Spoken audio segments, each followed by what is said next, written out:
All right, so let's go with fun with exchange rates. So we talked about what is a currency yesterday, talked about what is an exchange rate, it's the price of one currency in terms of another, when two people from two countries came together with their pieces of paper and they needed to exchange them. So today this topic is all about the exchange rates. What's it mean when one goes up, one goes down? How do you calculate appreciations? What do they mean? How do you do transactions? How do you do cross transactions? All right, so how do you go from one currency to another when you don't have a direct quote? So we're going to have fun with that. We'll also talk about how to get a forward exchange rate, how to interpret a forward exchange rate, which is simply an exchange rate in which delivery happens in the future. In other words, I think I'm going to have €1 million next month. Can I have an exchange rate today to get that done? All right, so that's what we're going to do. We'll start with one of my favorite commodities in the world, a latte. All right. This small little latte costs about $3 US. That's a direct quote for an American for a latte, $3 per latte. However, I could take that quote and flip it, say 1 over $3, and I could say that the latte price of $1 is you can exchange a third of a latte for $1 US. That's a weird way to quote the price, right? But that would be an indirect quote for a latte in dollars for an American. Yes? Can you please repeat that? Just what you said. Sure. The dollar price of a latte is $3. That's a direct quote for an American for a latte, right? Everything we see in stores are direct quotes in dollars. However, if I just flipped that, 1 over $3, that is now the latte price of a US dollar. It costs 0.33 lattes to exchange for $1 US. All right? So, just another way of quoting it. Luckily, lattes are always quoted in direct terms. Here's another one of my favorite commodities in the world, euros. Why? Because euros buy Pilsners in Germany and Belgium, right? So, I love euros. The price of a euro today is about 110. It was 115 when I wrote this. All right? That's a direct quote for an American for another commodity called a euro. However, I could flip it, take 1 over that, and I could get the euro price of $1 US. How many euros would it cost to buy $1 US? And if I flip that, I could say that the indirect price of a euro is 0.87 euros per $1 US. It's just another way of communicating an exchange rate, right? You can either quote that first number, $3 or $1.15, or invert it and quote the foreign commodities price of $1 US, or the commodity price of $1 US. All right. So why am I doing this? Here's another one of my favorite commodities, Danish Crown. All right. You can buy lots of things with Danish Crown when you're over there. And the price of a crown is about 16 cents. It's called krone or kroner, but everyone just calls them crowns. It costs about 16 cents for 1 Danish crown. And but if you flip it, it's no longer 16 cents a crown. It's 6 crown per $1 US. All right, just another way of quoting the price of something. Again, you can either quote the price or flip it and talk about the commodity price of $1. So this is an indirect price for a crown for an American. In other words, it's in dollars, crown price of $1 US. Unfortunately, most of the world quotes its goods in this way, its currency in this way, in direct terms. The only currencies that tend to quote things in direct terms you'll ever see are 4 currencies. Anyone know what they are besides the euro? Pound, Aussie dollar, and the Kiwi, the New Zealand dollar. Those are the only 4 currencies in the world that are generally quoted in US dollar terms. All right, every other of the 100 currencies or so are quoted in indirect terms, like the crown. Right? It's the yuan price of $1. It's the yen price of $1. It's the Canadian dollar price of $1. It's the peso price of $1. Everything else is quoted in this weird way, and it makes everything more difficult for our class. All right, and it's really confusing to me. Yeah. What's the significance of Kiwi being involved in the direct? That's a great question. My impression is it's a matter of history. However, at the time in which exchange rates started to be quoted, there are a lot of currencies that are very cheap. When you look at the exchange rate, say the Japanese yen 40 years ago used to be 240 yen per dollar. okay? It would be very awkward to quote that in dollars. What's 1 over 240? Like some fraction of a penny, right? So it would be awkward to quote a lot of these cheaper currencies, less than $1, using a dollar price. Okay, now it went from 0.2 of a dollar to 2.5 of a penny to 2.5 of a penny. It just becomes very awkward. It's easier just to flip it and say, oh, it's 240 yen per dollar. Now, 40 years later, there's a lot of currencies that are trading almost at parity to the dollar, meaning they're almost 1 for 1, like the Swiss franc, like the Canadian dollar. I guess the Chinese currencies, now it was 6, now it's 7. The euro, that's kind of a new currency, but that came out around parity. Actually, it launched at about 92 cents, got to a high of about $1.50. Now it's back to about $1.09.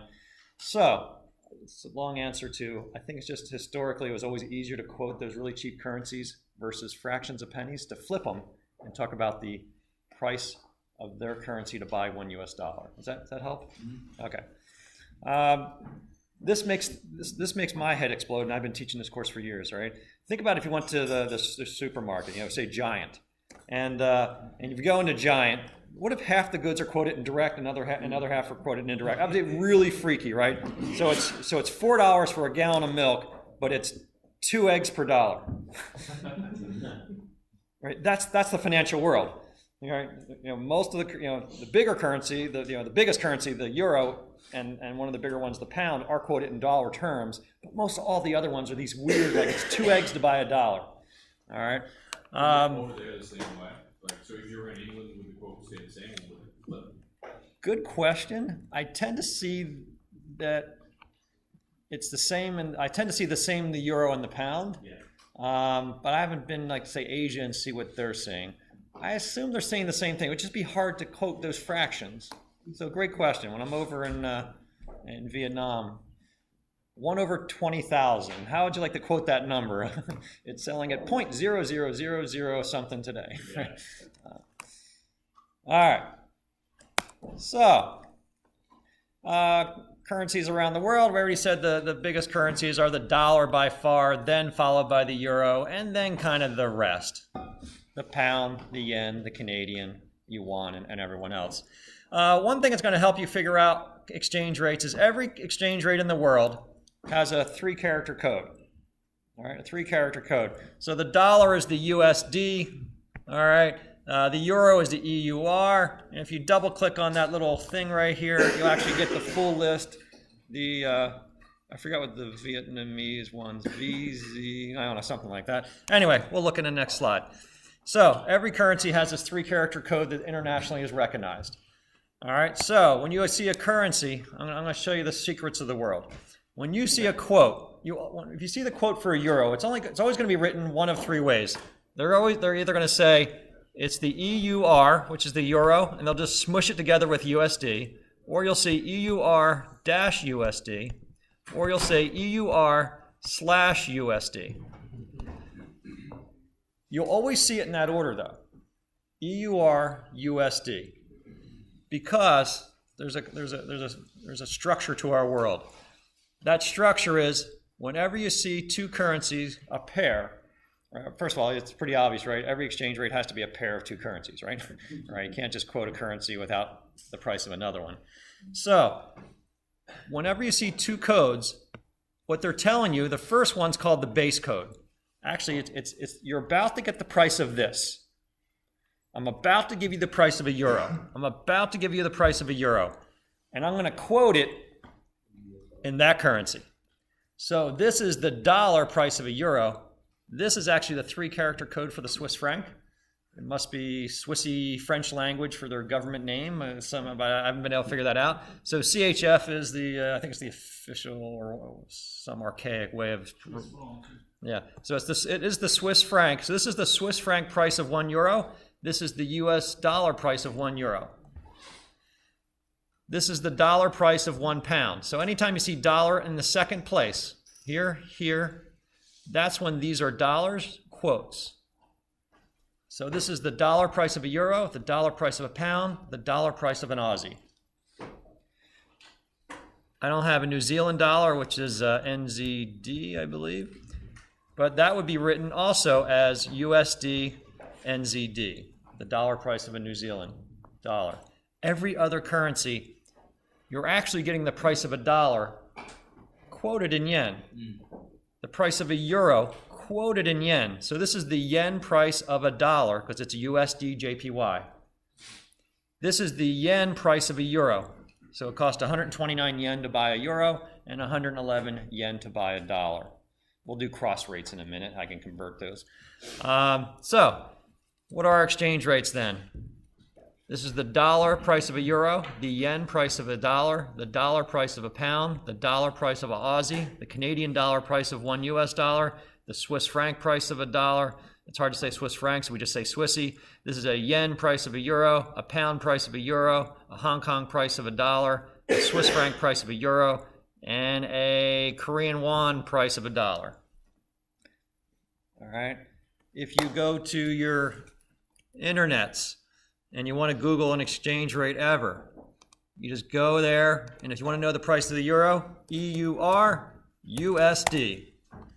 There it is. If you want to see it the other way, Google actually knows. USD, EUR. That's going to give me the euro price of a dollar. 0.91. All right, so the internet knows the structure of the world too. All right, so whatever's the first one you put in, that's what you're about to get the price of one unit of. The second one is what it's going to be quoted in. All right, so if you wanted the euro price of 1 pound, what would I write in there? The euro price of 1 pound. That's the euro price of 1 pound. 115 euro per 1 pound. So if you know, let's say, for instance, the exchange rate for US dollars to euros, and you knew the exchange rate for US dollars to British pounds, then could you calculate the exchange between pounds and euros? Absolutely, we'll do it in a minute. Yep, called a cross rate. As long as two currencies are both quoted against a common currency, you can get a direct exchange rate between the two. So if I know the dollar price of a euro and the dollar price of a pound, I can get the euro price of a pound. Yep. All right. Well, that was fun, wasn't it? All right. Well, what that doesn't answer is how much buying power that euro has maybe for a Pilsner or France for a glass of wine. That's true. That gets to purchasing power parity. This is just telling you the quote. That's all I care about. I don't evaluate prices. I just pay them. All right? I don't have opinions on prices. I just pay them. It's the age. At 50, your pockets will be deep and your health will be poor. But your kids will be out of the house, so you're all equal. All right. All right. So, basic transactions. It's really confusing with this direct and indirect world how to convert a currency. I'm going to show you one method I use, and it never fails me. I kind of call it cross multiplication, even though it's not officially cross multiplication. But here's how you do it. What if the exchange rate is $1.20 per euro? All right, that's a direct quote for a euro for an American. And the cost to get in the Eiffel Tower, go up to the top, is 38.5 euros. How many dollars will it cost you? Well, here's how I always do it. I always write down the foreign currency first, 38.5 euros. And I'm trying to figure out how many dollars is that. So I need a conversion rate to go from euros to dollars. Now, how do I know it's a dollar over euro or a euro over dollar exchange rate that I need to multiply, right? Well, if euros need to turn into dollars, I need dollars here, euros here, so these kind of cancel out, and the dollars go forward. That's why I knew to multiply times 120 and not multiply times 1 over 120 or divide by 120. On the other hand, you arrived in Paris and bought $150 worth of euros at the airport. How many, $150, yeah, worth of euros. How many euros did you get? So that's a different type of transaction. I'm asking, what is the equivalent number of euros to get $150? I need another exchange rate. However, to go from dollars to euros, I need this exchange rate. So these cancel out. But I'm only given this exchange rate. So I got to flip it. Or if you're in a habit of it, you just know you divide. But divide, just having a notion when I divide and when I multiply, it's going to fail you someday. When I ask you to translate Korean won into Chinese, Chinese won, with two different exchange rates, then all tuition's off, and it's just a matter of cross multiplication. Which one do I need? You good? All right. So you arrive in Tel Aviv. You want $150 worth of shekels. How many shekels do you get? $150. I need a shekel over dollar exchange rate, so the dollars cancel out. The shekel over dollar exchange rate is 3.6. That's an indirect quote for a shekel for an American. Therefore, I get 540 shekels for $150. All right. You then get your shekels and you buy a falafel for 30 shekels. How many dollars did it cost you? Well, 30 shekels. I need a dollar over shekel exchange rate so it cancels out. So I need to multiply times 1 over 360, or I just divide by 3.6. All right. So I knew that lunch just cost me $8. All right. This will never fail you. You know, intuitions of I think I know when to divide and multiply never work when you start dealing with currencies you're not used to. All right, or currency quotes which have no dollars in them. All right, the euro price of a pound. All right. So here's just more practice. Say the quote of the yen price of $1 is 78. How many dollars we get for 10,000 yen? Again, 10,000 yen. I need a dollar over yen exchange rate, so the yen cancel out. So I'm going to take 1 over 78. Pounds selling for $1.55. That was a few years ago. How many pounds can you exchange for $10,000? Again, I have dollars here. I need to get rid of it. So I'm going to put dollars down here and pounds up here. So that means I need to take 1 over 155, or just divide 10,000 by 155. Here's where you get nasty. You want to exchange Peruvian Nuevo Sol for Chilean pesos. Happens every day, right? So the Chilean peso of a Peruvian Nuevo Sol is 220 pesos per sol. Just call them soles, by the way. Thank you. Soles. Soles. Yeah. Is that the plural? Just soles. Just soles? Yeah. Singular and plural? That's it. Yeah. Okay. That's it. All right. I haven't been to Peru. So, So you spell it so, but you pronounce it so? It's Nuevo Sol or just soles? soles. Okay. Thank you. No one's ever told me that. All right. So how many pesos could you exchange for 5,000 soles? How'd I do? Good. Thank you. 5,000 soles.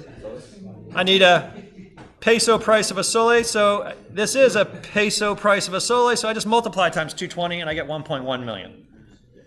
So that's a case where no intuition is going to help you with dividing and multiplying. You know, I always divide by yen and multiply times euro. Yeah, that kind of works usually if you're dealing with dollars.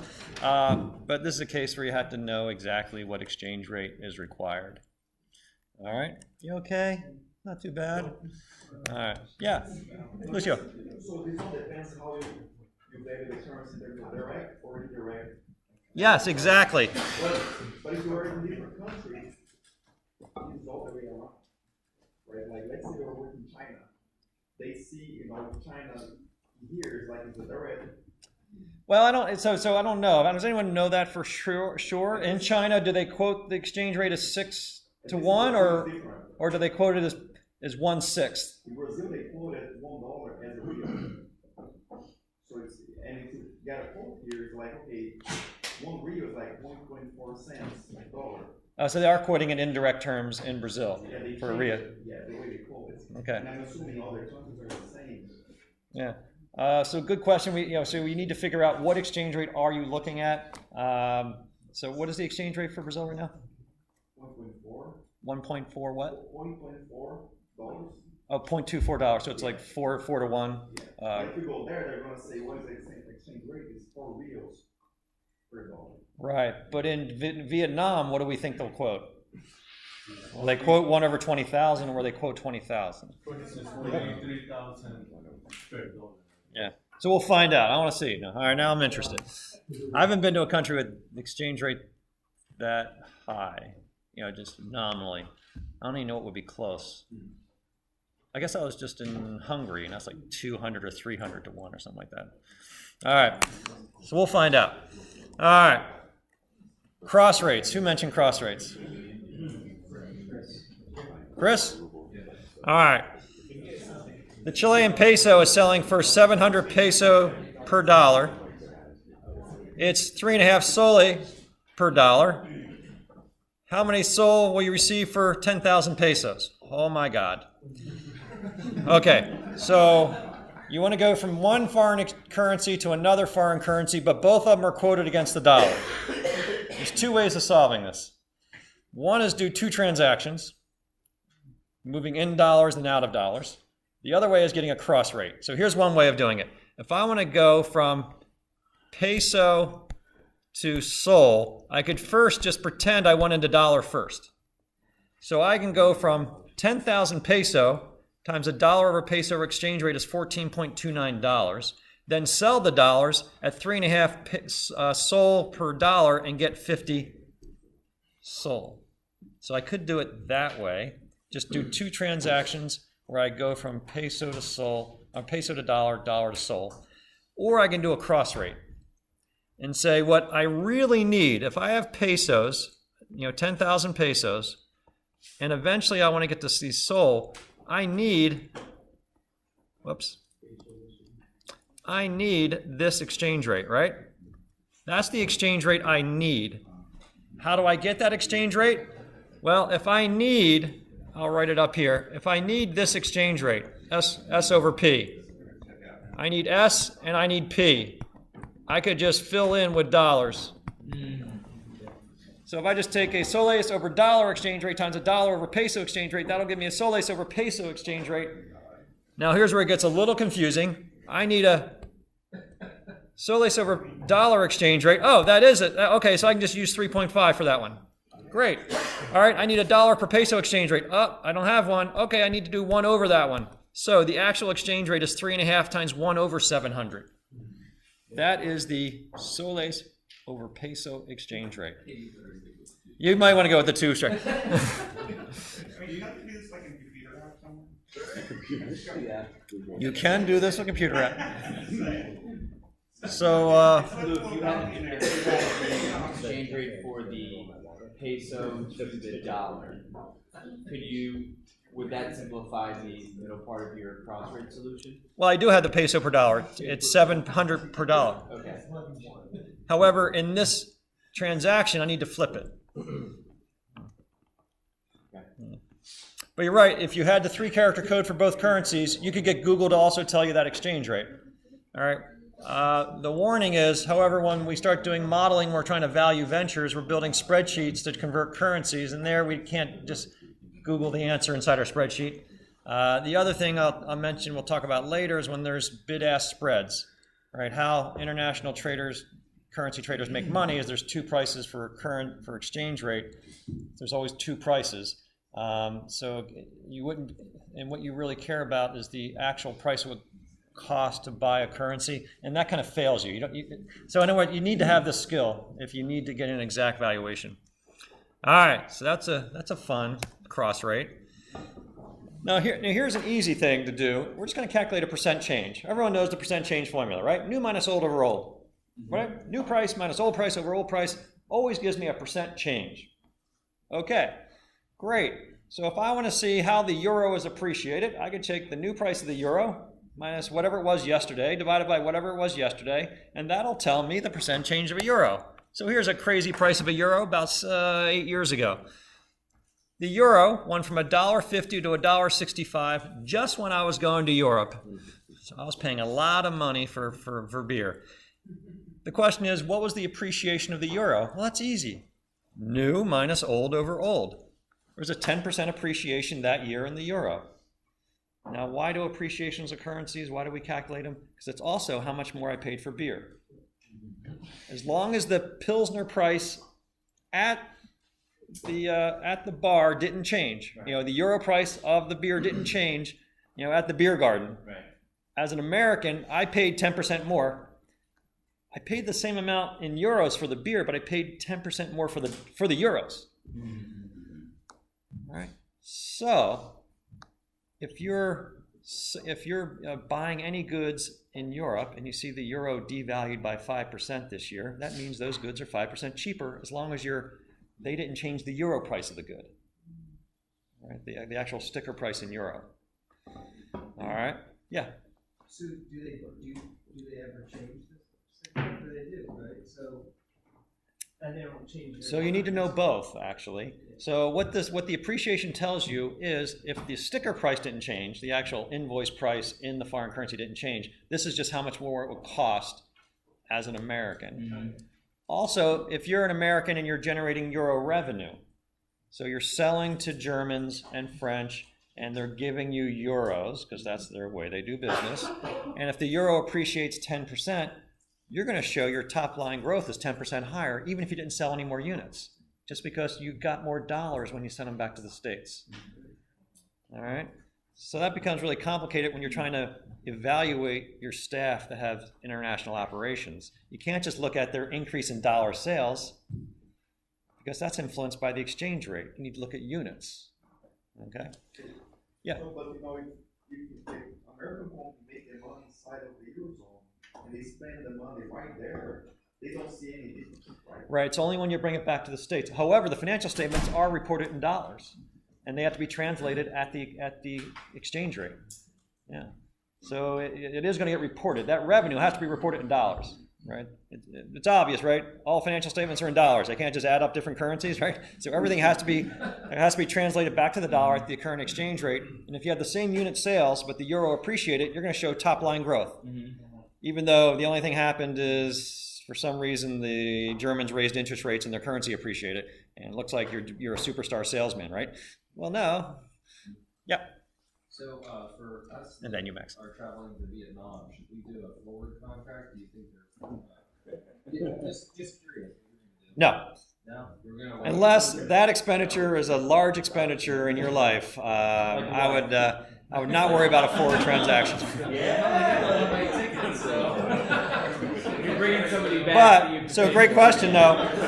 If you want to hedge your Vietnamese currency cost, you could enter into a forward contract to buy them in February, right?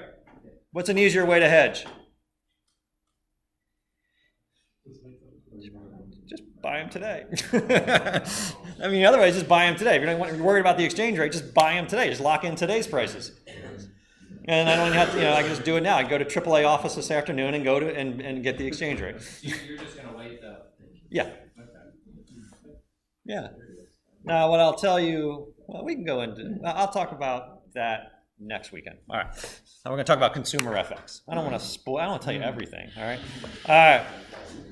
Luke, So, can I ask one yeah, I'm sorry, Max. example, just to draw this example a little bit further in terms of the conversion from a domestic to repatriated currency. Yeah. It gets a little bit harder when you try to evaluate foreign firms that don't trade on a U.S.-based exchange. Right. So what's the guidance on how to apply a U.S. dollar exchange rate to a firm that's not trading in the U.S.? When you say apply, what do you actually apply? So Trying to if value the company? Yeah. So like the South African company, this telecom company we were looking at, and I want to know they report all of their earnings and performance in rand. Yep. And I want to know what's kind of the U.S. value of that. Yeah, we're going to do that in a little bit. Okay. Next hour. Is that okay? Yep. Yeah, we're going to talk about valuation. Yep. So it's exactly the problem we're going to work on. All right. So new minus old over old, percent change tells me the percent change of the direct quotes currency. So it works for the euro, the pound, the Kiwi, and the Aussie. It doesn't work for all the other currencies. Because if I just take new minus old over old, but what I'm looking at is the Chilean peso. So say the Chilean peso goes from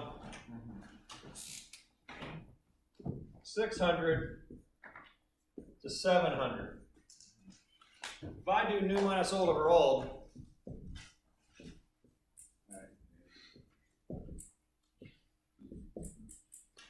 that's minus 14. Oh, where is it? 16%.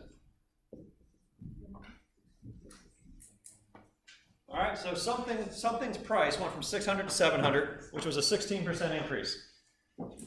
But what was that really? Really what that was the appreciation of the dollar. Quoted in peso. It was an appreciation of the dollar.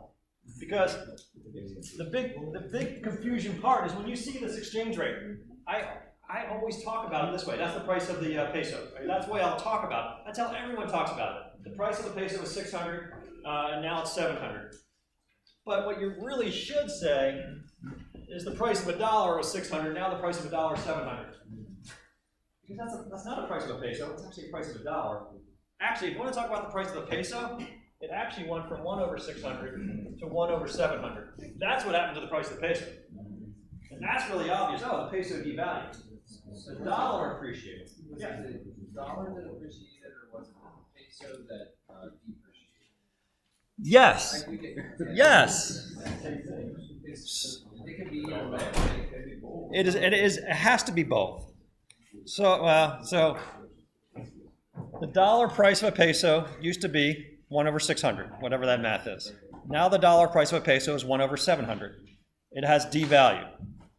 And if I take 1 over 700, 1 over 700 minus 1 over 600 over 1 over 600, the peso is actually down 14%, while the dollar was up 16%.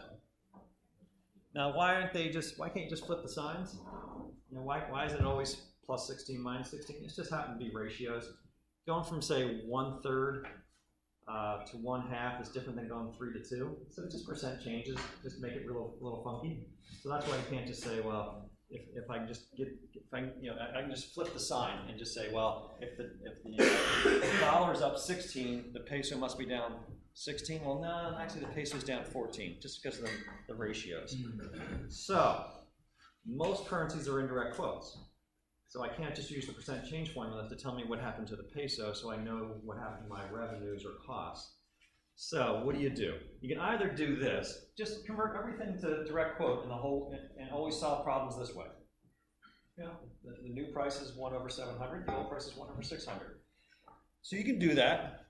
At some point you get tired of doing that because there's a trick. Whenever you have an indirect quote, and I have, right, so new minus old over old is for a direct quote, that's the percent change of the foreign currency. However, if you're given an indirect quote, it's just this,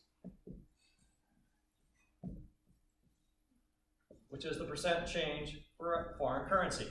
It just so happens, you see this is just old, let's just know it's 0, you okay? It just so happens mathematically that that's the same thing as this. It's mathematically old minus new over new, which is a formula no one ever uses because it's not the correct percent change formula. But mathematically, it just so happens if you're dealing with an indirect quote, instead of doing 1 over new minus 1 over old over 1 over old, it just happens that old minus new over new is the same thing mathematically. So that's what everyone uses. If you want to know what happened to the foreign currency and it's an indirect quote, just take old minus new over new. It'll tell you the percent change in that currency. Now, some people, I'd say for the first course in global finance, do it to flip everything. At some point, you'll get tired of it, though. I mean, it just gets old. Like, it's just 3 calculations versus, All right. Now the question is, do I really need to have this precision? Do I need to know if it's 16% or 14%? Sometimes you don't. Sometimes you do. What if you're a financial firm and only make 0.5% margin on your products? Yeah, difference between 200 basis points, 2% is your entire profit.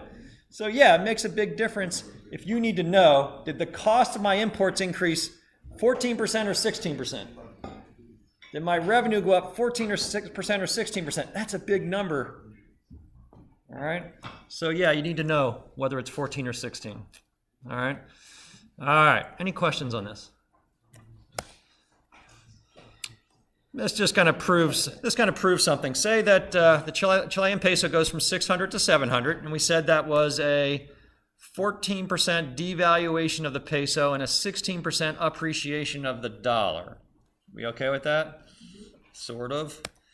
All right. So you have a hotel room in Santiago for 130,000 pesos. All right. At an exchange rate of 600. That hotel cost me $216. At an exchange rate of 700, that hotel cost me $185. For an American, what that means is I actually paid 14% less, which is the depreciation of the peso. But let's think about Chilean going to New York, and their hotel room is $400 a night at the Motel 6, all right? So $400 a night at 600 pesos per dollar cost them 240,000 peso. If the exchange rate is 700, it's 280,000 pesos. They paid 16% more for their hotel. That's why I have to calculate both of these. This tells me that the depreciation of the peso would tell me if I'm an American firm earning pesos revenues, that would tell me my decline in my dollar revenue. Or if I'm an American firm paying pesos for outsourcing my goods, I had a 14% decline in the cost of my goods. And then for foreigners, they need to know the appreciation of the dollar, not their own currency quoted in dollars. So that's why I need to know whether it's 16 or 14. And if your company has fat enough margins, 40%, that 2% don't matter to you, fine. All right, most of the world doesn't operate that way. 2% is a big number to most companies. All right, you need to know, are your costs increasing 2%, 14% or 16%? All right. So just an example here, let's say, as an American company, so it doesn't make sense right now, for example, to bring this money to United States, right? Because the dollar is appreciated. Other, versus leave this money there. Well, this is an ex post historical change. This is not future. Maybe we didn't anticipate this. So your question is, what if the forward exchange rate for next year is different? Should you wait or not? Yeah. Let's hold off until we talk about hedging, because it's a little more complicated than just the currency is expected to devalue. So let me trade it today. It's a little more complicated, but let me hold off on that concept if that's okay. All right. You won't have a rate, so you have to report your earnings, right? If you're an American company in dollars, but you don't necessarily bring cash back. Oh, no, you just got to report it. You just have to report. So if the exchange rate materially changes in a year, would you basically just be a cash balance of the change, right? In terms of your That's next Friday's lecture. Yep, talk about translation versus transaction exposure for foreign exchange. Bottom line is income statement is always at the current exchange rate. Yeah. Balance sheet depends on stuff. Okay. Yep. Some things are, some things are not. Okay. Yep. All right. All right. Okay, talked about that. We also I gave you this formula last time. The new exchange rate is the old exchange rate times relative inflation rates, right? We remember that? That was like yesterday. Felt like it was a year ago. Or that was yesterday. New exchange rate equals old exchange rate times 1 plus inflation or over 1 plus inflation. Or you can use interest rates. Either way, interest rates or R. If you want to forecast an appreciation of a currency, and you don't really care about what the actual exchange rate is, you just want to know what's the appreciation of the yuan or what's the appreciation of the peso, you could divide both sides by the current exchange rate. And what you wind up with is the new exchange rate, the appreciation of the exchange rate. I guess it's right here. If you divide both sides by the new exchange, or the old exchange rate, you wind up with this. The new exchange rate over the old exchange rate is equal to 1 plus inflation over there over 1 plus inflation, here or over there. So it looks like I haven't done much here, right? I just kind of did some mathematical fun. However, let's interpret new over old.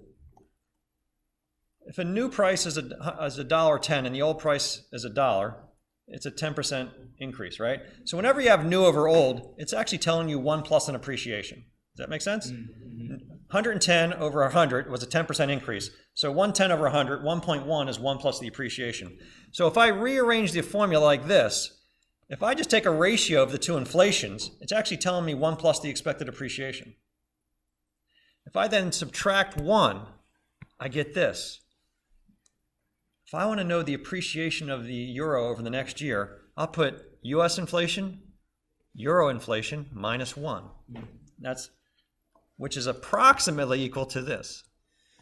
Sorry, is that raised to the T or is that? Yes, if it's more than 1 year. Yeah. So it's a trick to kind of get you an appreciation where you just take 1 plus the dollar inflation or interest rates over 1 plus the foreign interest rates or inflation minus 1 is the expected appreciation. And why minus 1? Because look at this equation here. If the new exchange rate is $1.10 and $1.10 and the old exchange rate is $1. All right, that's what's on the left side of the equation. what that's really 1 plus the appreciation. Because if I take the ratio of 1.1 over 1, it's 1.1. So when you take new over old, it's actually 1 plus the appreciation. If I only want the appreciation, I just take the 1 out. Yeah. So for 4 currencies, the dollar, the Kiwi, the Aussie, the euro, and if I want to know their expected appreciation, I take 1 plus the US interest rate or inflation rate over 1 plus the foreign. All right. However, what if I want to know the appreciation of the Mexican peso? All right. But they're quoted in pesos per dollar. Here's where we have to be careful. Let me move to this example here. What if interest rates in the US are 3%? So let me put a dollar sign there. Inflation rates in peso are 12%. What's the expected appreciation of the peso? So here's an example here where you have to be careful what goes on top, what goes in bottom. All right, I know this is an indirect quote. It's about, 19 pesos per dollar today? I don't even know what it is. Is that right? I'm just making a guess. It's about 19 pesos per dollar. I know that's an indirect quote, but if I want to know the expected appreciation of the peso, I'm still going to use my equation here, except this has to be the dollar price of a peso, because I want to know about the peso and not the dollar. So I'm still going to put dollar over peso inflation or interest rates.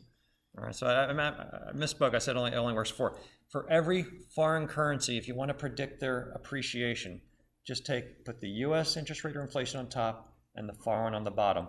Don't make changes because it's a direct or indirect quote. It doesn't matter. Okay. So if U.S. interest rates are 3%, it doesn't matter. It's always dollar over foreign. Unlike here, where it always mattered, like if I'm trying to predict the new peso exchange rate, and it's 19, I need to make sure I put pesos on top, dollars on the bottom, and get a new exchange rate. But if I'm just worried about appreciations of foreign currencies, what you really want to know is what happened to the dollar price of a peso. So it's always going to be dollar and peso. So if I ask you what's the expected appreciation of the South African rand, it's going to be dollar interest rates over South African interest rates. If you want the Israeli shekel appreciation, it's going to be the dollar over the shekel. All right, interest rates. Because you're looking at it from the lens of the standing in America. And you want to know the appreciation of the shekel and not the dollar appreciation. Yep. Now, on the other hand, if you were an Israeli company, you might feel differently about it. Oh, absolutely. You want to know what happens to the shekels over dollars. Right, exactly. You want to know that you want to answer a different question. What's the appreciation of the dollar? Right. Right. Yeah. Okay. And Lou, most of your examples are in 1 year. If you were forwarding to another year over that time. Yes, exactly. I try to, So if you want to know the exchange rate 2 or 3 years from now, take it to the 2 or 3 power. Okay. And you need to know the annualized 3-year treasury rates. Okay. All right. Do you have to annualize those rates in your original equation? Nearly all interest rates you ever observe are annualized. Okay. So you just take them. Okay. So I would just take the 3-year treasury rate and the 3-year whatever country's sovereign rate is, and it's going to be annualized anyway, and just take it to the 3rd power. Yep. All right, forward rates. So if you wanted to hedge your Vietnamese cost, you could go to a bank and say, I'd like to buy 20,000, let me see, dong, and say you want, how many do we even need? Say you want, let's do this transaction. What if we want, how much money do we think, in dollars, how much do we think we need for Vietnam? We'll just use that because that's where most people are going. Just for spending money there, cash money. How much spending money do you think you'll need? $3,000? Where are you going to eat? $500 a night. What's a Big Mac cost in Vietnam? About the same as America. What's a reasonable number? $500. All right, so I want $500 worth worth a dong, all right? Stop laughing. This is an executive MBA. This is not third grade, all right? No, it's seventh grade. I'm allowed to say $300 worth of dong without you laughing. I didn't get it in the You guys suck. All right. All right, for Vietnamese currency, I will never say that word again. All right. So, if you want $500 worth of their currency, let's just say 23,000. All right. It's an indirect quote. What's that number? Someone give me that number.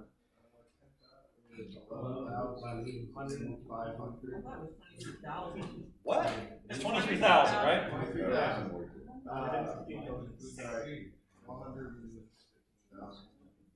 Saying it's got to be more than 115,000, right? Is that 11 million.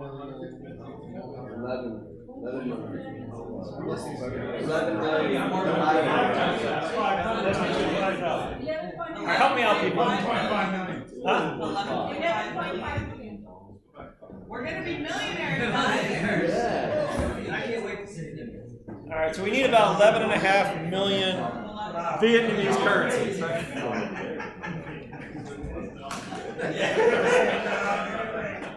That's a great point. I love that. We'll all be millionaires in Vietnam. We'll all be millionaires. Is that right? Does someone verify that's right? Yes. All right. So, if you need 11.5 million Vietnamese currency units, you could either just wait and buy them when you get there, or you can call a bank today and say, I'd like a quote for February 15th to buy 11.5 million Vietnamese. And they will give you a quote. And what that means is that you're going to basically sign a contract, and on that day, say you negotiate 23,000 as your forward exchange rate. On that day, you will bring them $500, and they will give you 11.5 million. That's a forward transaction.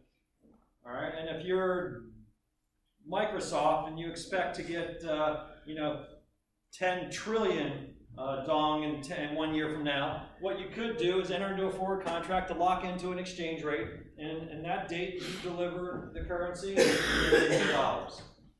So it's just a forward currency. It's just a forward trade where you negotiate the price up front, shake hands, sign a document, and then whenever the forward date is, 3 months, 6 months, a year, that's when the actual exchange takes place. But at that point, you have no risk. You know exactly what the exchange rate is. Yeah. So, but that exchange rate is today's, correct? When you do if you call the bank and they say in February, I'll give you that exchange rate, that is by definition a forward rate now. Yeah, so great question. Whatever they tell you the exchange rate is in the future, that is a forward rate. Okay. Now, if you call them and say, I'd like to make the exchange today, that would just be today's exchange rate. We call it the spot rate. The spot rate. Why would they do this? What? Why would they do that? Why would the bank do that? Why do banks do anything? To make money. And the reason why they make money is the big money center banks in New York and London, they have people on both sides, right? There are people that want to buy Vietnamese currency in 3 months and sell it. So when I call the bank, this is a good point. When I call the bank and I want to buy currency, there might be two prices.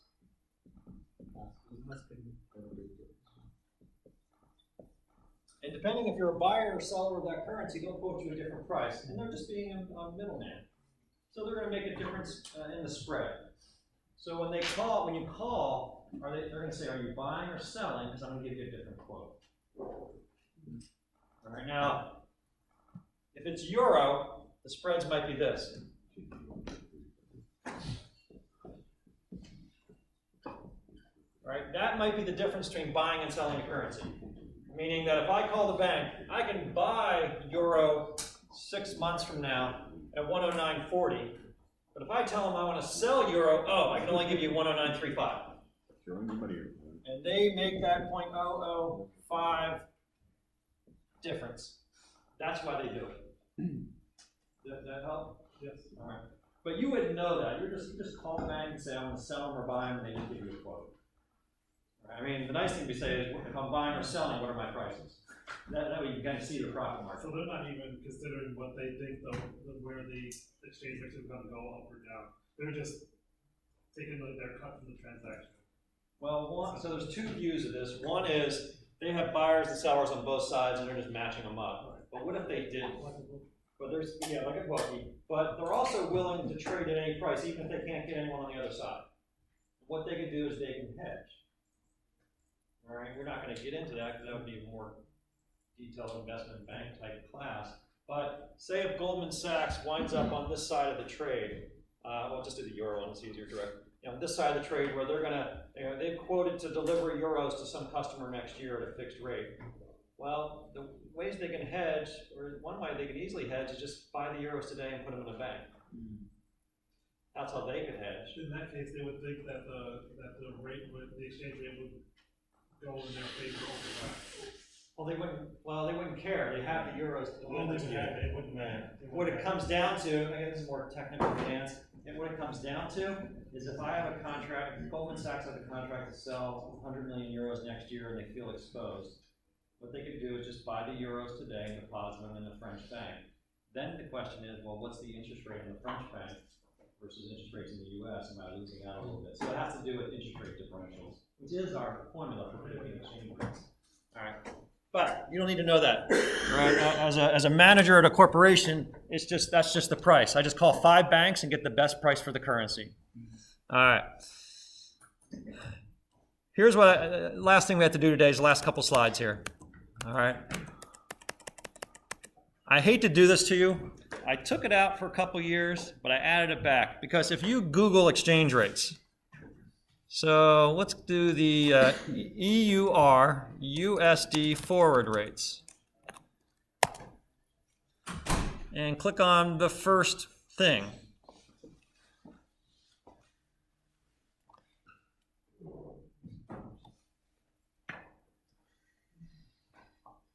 The 1-year forward rate, so the spot rate's $1.10. The 1-year forward rate is 263 bid, 265 ask. What's that mean? Like, I'm expecting to see like $1 or something, right? Yeah. This is the way the world works. This weird code that I need to show you. Like the first code I showed you is, EUR USD is the dollar price of the euro. The second code is all forward exchange rates are quoted in points to add or subtract to the spot rate. But it's a little complicated. Well, let's forget about bid ask for now. We'll deal with that next week. Say it's 265. So the spot price, I'll write it up here on the screen so you can have it on your video. The spot price is right here. I can't write on that.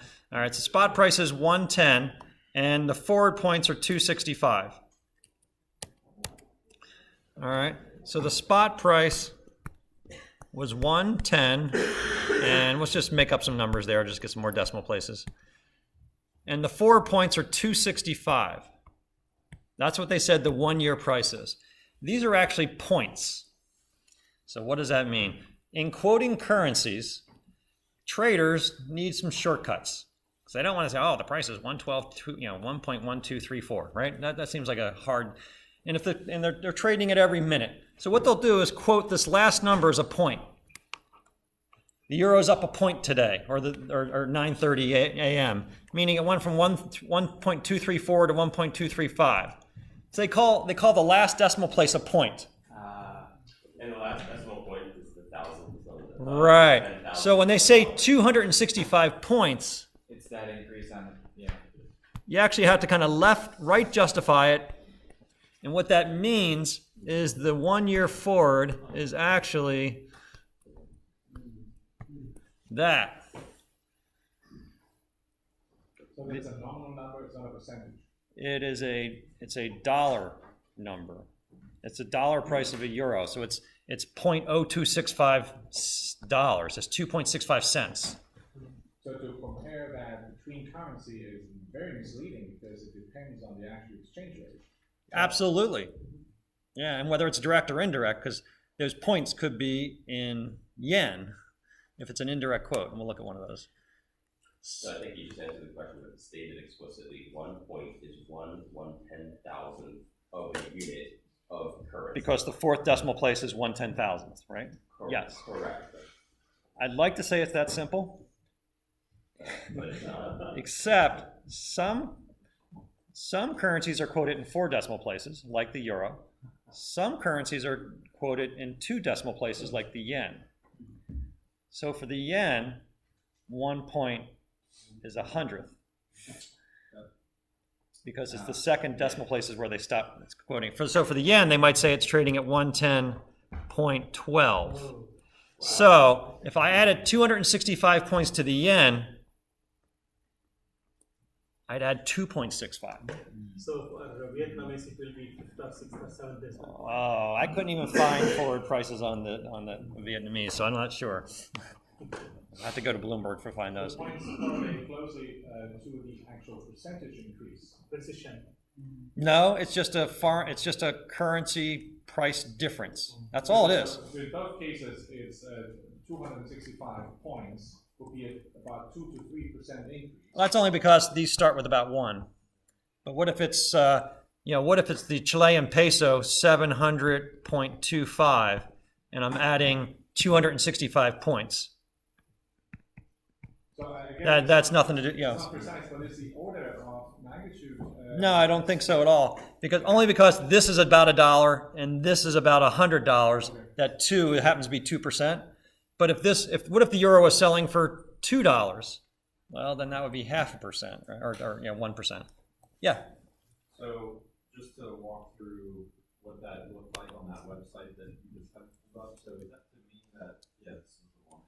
So is that to mean that the prediction is that the euro will be appreciating or gaining in strength over the coming year?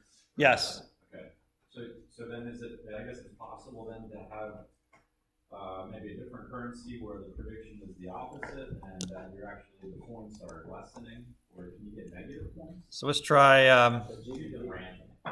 let's do USD MXN forward rate.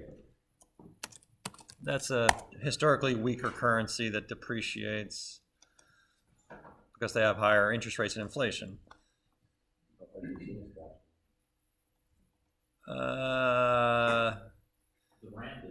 Actually, that one's appreciating, but really small. So the spot price is 19. The 1 year is 1 point. So it's actually 19.3245 plus 0.0004. What's another one that might be? Who has? Rand. Check out Venezuela. Yeah, I don't know if I'll get forward rates on Venezuela. So Rand, what is it? ZAR. Yeah, Z is like Old Dutch for South, so that's why it's ZAR. But it's USD ZAR forward rates.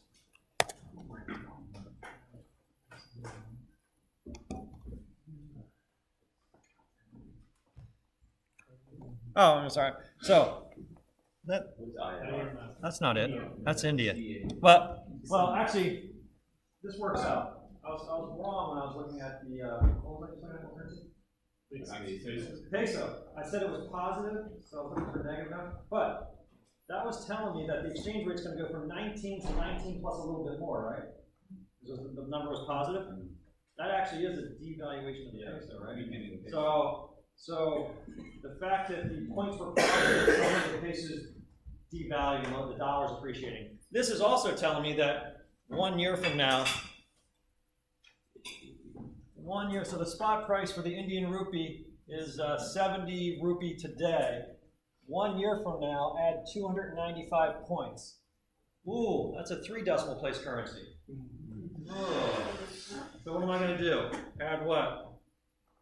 Wait, so when it's, sorry if I interrupted, when it's, Whatever you see in the spot. whatever you see in the spot is a 3 decimal point currency, which means that the furthest out is how 1 point is defined. Right. So here, this would be I'm going to add 1,000th of a. I'm going to add 0.295. However, what if it looks like this? Oh my God, 269.25. 2 more decimal points. Yeah, it's actually the fourth and the fifth decimal place. So I'd actually add, so let's look at this one right here. And I have examples in there. So 269, I'm going to right justify to 3 decimal places. So I'm going to add 0.26925. This is actually the fourth and fifth decimal place. So it's weird, right? Yes, it's only a 3 decimal place quoted currency, but I want to quote you the fourth and fifth. And here's how I'm going to do it. I'm going to give you a fraction of points. This is the way the crazy world works. This is also my theory that Wall Street is not that hard a job. Those people are not that smart. So how do you make $1 million a year? You make your job superficially more difficult to understand by making up all this weird stuff. Right? If you're just if you're working at a dairy farm, milk goes to $1, is $3 a gallon, and you might say I can sell you milk next month for for $3.05. What is it? But if you're a trader in currencies, it's going to cost you 265.2 points for a 3-month delivery. Like, holy shit, I need to pay that guy. I don't even know what are points. It's a barrier to entry. It is a barrier to entry. Yeah, and they even change the name. They don't even call them points half the time. They call them swap rates. I don't even know why. They just call them swap rates. So wait, a swap rate is a point? Is a point. It's literally a synonym? Yeah. Only because a lot of times these are wrapped in these other contracts called swaps, so they'll call the forward points swap rates. And this is what they say to justify $1 million salaries.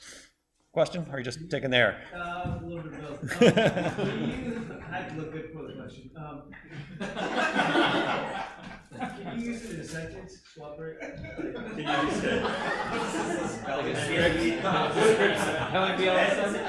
Yeah, swap rate. Can you show me the swap rates for 1 to 3 month delivery on the euro? So the swap rate is at 2 points. Yeah, the swap rate. Yeah. Most people just say forward points, but they'll use swap rates. All right. So I think I just did this in the slides. We'll take a look. So. Actually, swap is basically it is the exchange rate. It's a forward exchange rate, and so it's quoted as a difference from the spot. It's a point to add or subtract to the spot. So if the euro is trading at 1.2546 bid, 1.2578 ask, this would be the price to buy euros. This would be the price to sell euros. This is what you're actually going to go up against if you go to a bank. And they say that the forward points are -49, -40. What that means is I'm going to right justify these points, right? And just add or subtract 0.0049 and 0.0040. And if they said it was -0.45, I would just do this. Just put a fifth decimal place out there, and so that'll change a little bit. And that's how it works.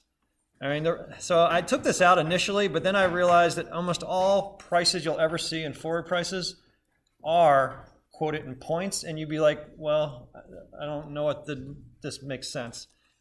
Although I'm glad we looked at an indirect quote. This is showing that the Indian rupee is expected to depreciate. What's expected to happen here is that the rupee price of $1 is supposed to go up. The rupee price of $1 is supposed to go up. Right? This is the price of the rupee price of $1 going up, which is a devaluation of the rupee. All right. What's about the British pound? In dollars? Otherwise. So that would be GBP USD. That would be the direct quote.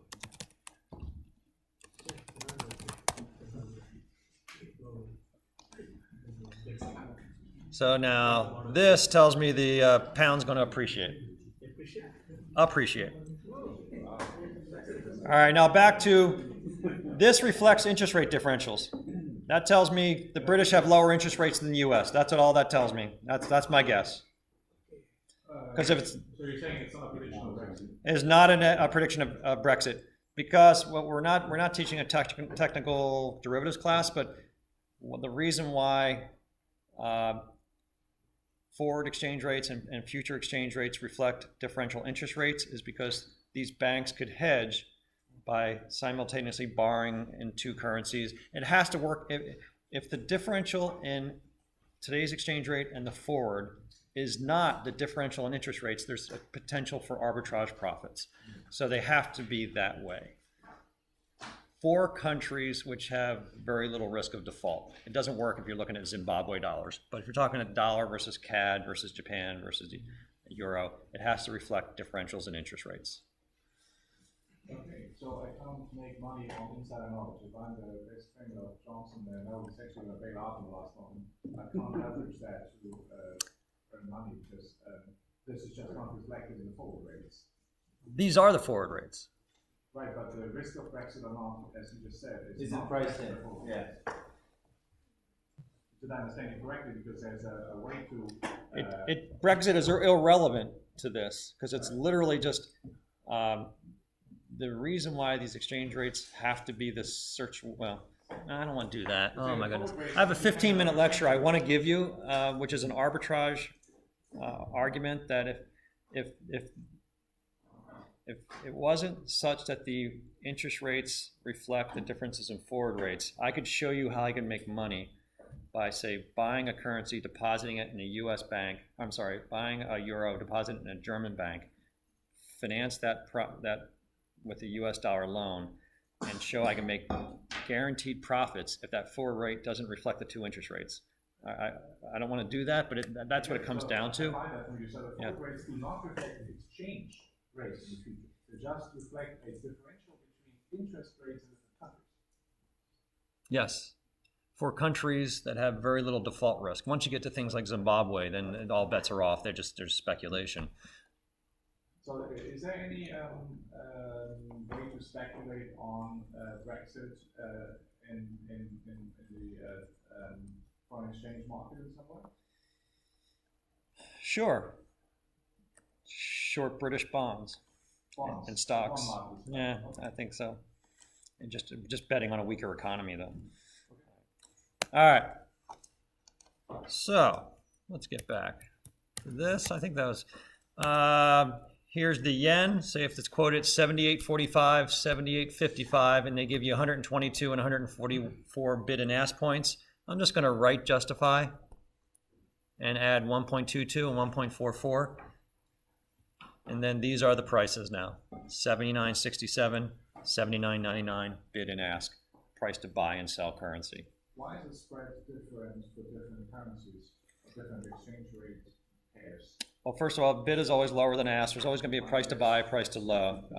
It's all about one is when you have a currency that's close to $100, 1 point is 1 penny is different than currencies that are close to $1. So one's just kind of scale. I'm talking about the difference. And the other one, I think it's just some markets are more efficient than others.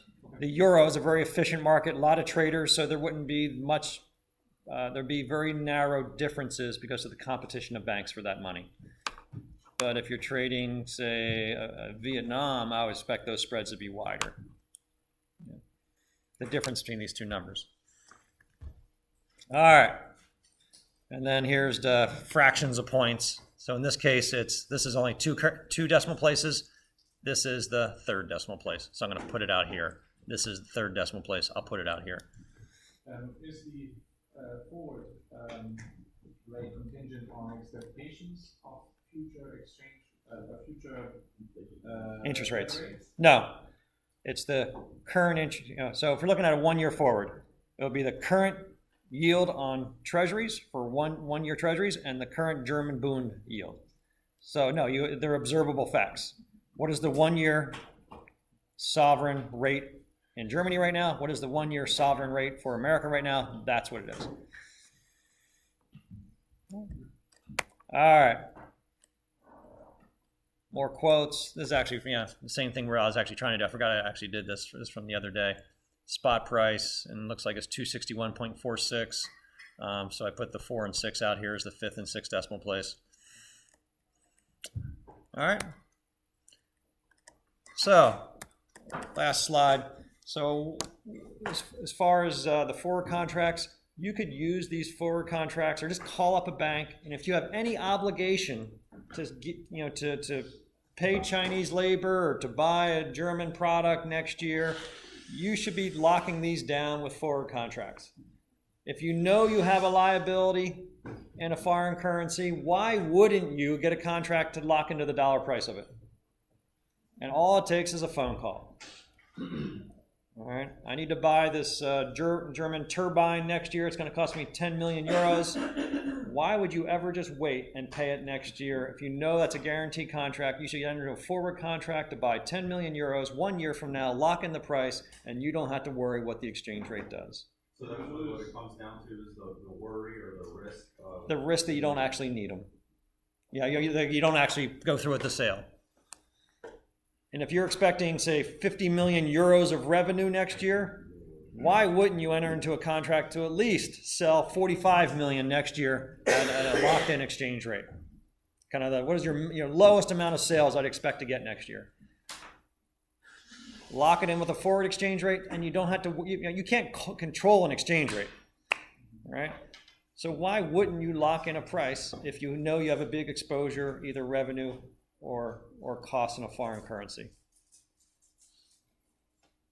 So an EMBA student from about 6 years ago had my class, and he goes, "I wish I had your class 1 year earlier, because we just lost $10 million on a contract in which we were paying, I forget, it was something like, it was like Saudi dollars or something like that. It was some big transaction. It was actually a quasi-military transaction, and they had the transaction. Just no one, they're a defense contractor. They just didn't think about the financing. And when the exchange rate when it came out, they wound up losing $10 million and they could have just called the bank the day they knew they had the obligation. But they could have gained 10 million just as well. Right. But then business is speculation, right? Right. Yeah. I mean, to me, it makes no sense. Like you can say, well, the speculation. If GE sets a price of a car, and price of a car includes tires, right? You could say, well, why would they ever lock into the price of tires? Well, they just wait and see what they're trading for at the time they put them on the tire. Because what if tire prices go down? They could actually make a lot of money. That seems stupid, right? I've pre-sold the car at $23,000. If I can lock into a contract with Goodyear, why wouldn't I? Right? Well, you could make money because what if rubber prices go down? But you get fired for that kind of thought. Right? Like, oh, why should we lock any price down? It could go in our favor. Right? Why would you lock anything? It could go in your favor. But somehow with currencies, there's always this mindset, whoa, I don't know. Why should we lock into the price of the euro? Well, if you're buying euro goods to make your product, euros are part of your production. You need euros to make your good. Why wouldn't you get a fixed price on it? Why is it different than a tire? It's not a good decision for the exchange rate today, why? Pardon me? If it's not a good decision with the exchange rate today, why are you even doing it? You should or don't even go that way. If you're still making profit at the given exchange rate, just lock it in. Yeah. So is the I think making a point there, these are not investments, and so people should not be use the word speculation. Right. The idea here is that if it's operationally mission critical for your core business, you should be thinking in that way versus. Well, tires aren't core critical, but it's nice to lock down the price. Well, I mean, if you're making cars, you're going to put tires. Yeah, but it's only 2%. I say when you say mission critical, like it's like 2% of the price or something. You certainly can't sell a you can't sell a car without tires. You're just not going to, right? So, it's some other example. Yeah. It's an operational input. Right. All right. Last word. Yeah. What do you got? Just I recall in our finance class earlier, we were on the topic of options. There was an example you gave us before. I think it was a farmer or something. It was a commodity, and you could work. I remember you could work a combination of options so that you basically didn't lose. That was my takeaway.